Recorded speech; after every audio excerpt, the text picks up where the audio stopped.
ഇന്നലെ വരെ ഏശയ്യ കരുതിയത് ഒരു കുഴപ്പമില്ല എന്നാ.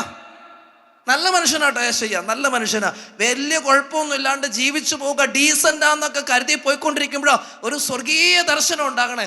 സ്വർഗീയ ദർശനം ഉണ്ടായപ്പോഴാണ് അദ്ദേഹം ദൈവത്തിന്റെ പരിശുദ്ധി എന്തെന്ന് മനസ്സിലാക്കിയത്. ദൈവത്തിന്റെ പരിശുദ്ധി അറിഞ്ഞപ്പോൾ അദ്ദേഹം പറഞ്ഞ്, എനിക്ക് ദുരിതം, ഞാൻ അശുദ്ധനാ.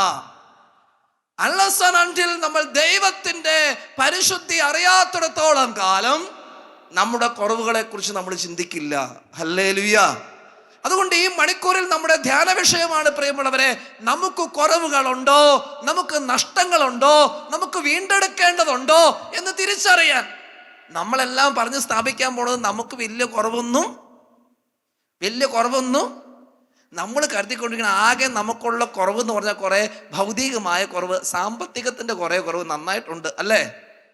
ആത്മീയമായിട്ട് നോക്കിയാൽ നമുക്കങ്ങനെ കുറവുകളുണ്ടോ? സത്യത്തിൽ ഞാനൊക്കെ ചിന്തിക്കാറുണ്ട്, വലിയ കുറവൊന്നും ഇല്ലാത്ത ആളാ ഞാനെന്ന്. എപ്പോഴും ഞാനിങ്ങനെ ചിന്തിക്കും, നമ്മളൊക്കെ സ്വർഗത്തിൽ പോയില്ല പിന്നെ ആര് പോകാനാ?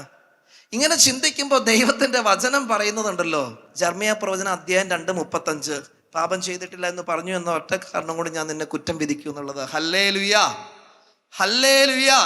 ഇപ്പൊ നമുക്കാർക്കും നമുക്ക് കുറവില്ല എന്ന് പറയാൻ അധികാരമില്ല പറയുന്നവരെ. നമ്മളൊക്കെ ഒരുപാട് നഷ്ടങ്ങളുടെ മനുഷ്യരാ. ദൈവം നമുക്ക് നൽകിയ വലിയ കൃപയും അനുഗ്രഹവും നിഷ്കളങ്കതയും ഒക്കെ നഷ്ടപ്പെടുത്തി കളഞ്ഞവരാ ഞാനും നിങ്ങളൊക്കെ. ഹല്ലേലൂയാ.